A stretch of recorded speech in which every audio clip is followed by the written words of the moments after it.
Hello, dear friends. I continue to write down for the column Basic Principles of Strong Play, my idea of what basic principles are. If they are basic, then there can't be 500 or 5,000 of them. I think there are about 50 plus or minus.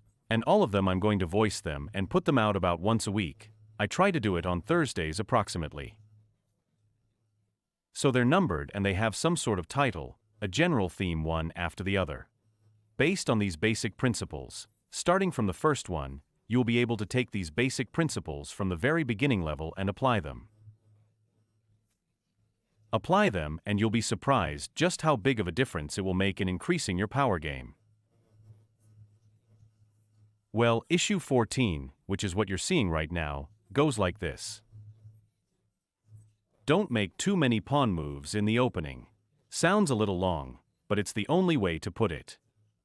We're supposed to fight for the center with pawns. Here, for example, played e4. Here black went e5. They don't let us take the whole center at once. We move the knight. They move the knight out, protecting the pawn. We were attacking the pawn. Let's say it's the Italian game, bishop to c4. Or there's a two-knight defense, which could be transferred to the Italian game. So it's just an ordinary game. Nothing bad can be said, of course, about white's play. But here they start, let's say, to play all the time with pawns. I mean, you have to do everything reasonably. Well, for example, pawns fought for the center. Did it work or didn't it work? Good, we did it. Then we have to move the pieces out.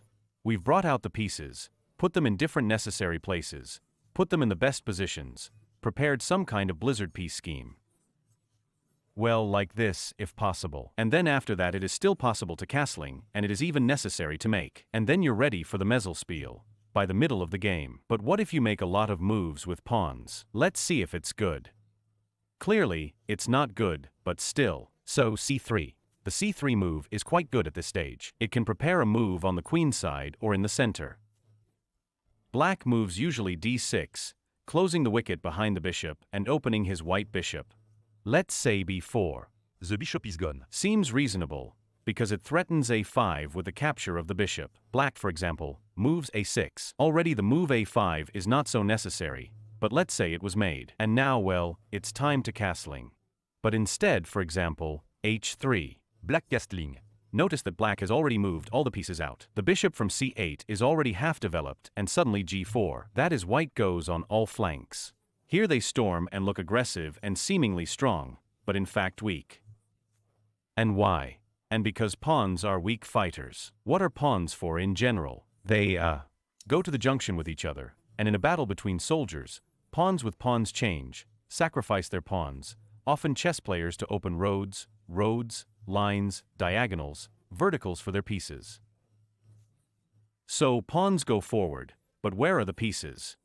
You see, white has a lot of pieces on the front row.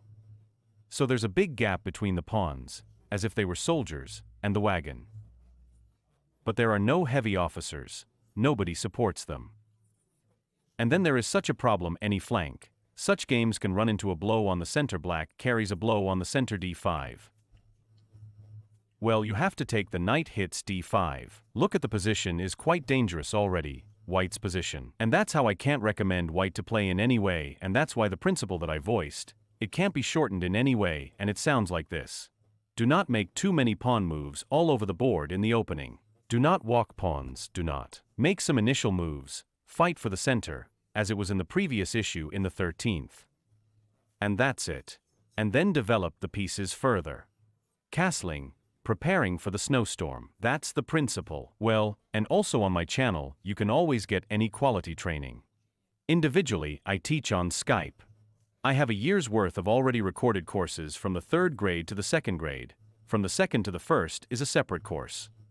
Then interactive courses, Debut Theory Live on Mondays, and Strategy Live on Fridays. And on Tuesday, by the way, come to the Open Chess lesson, which I've been doing for 5.5 years. It always starts at 7 p.m. Moscow time. Ask any of your chess questions, and I'll answer them. And on Sundays we have a game day. We play either a 3-hour blitz tournament or a 4-hour rapid tournament. Big tournaments. It's a lot of fun. Glad to talk to you, to meet you. Health, happiness and success in chess. We'll see you many more times. Be happy every day.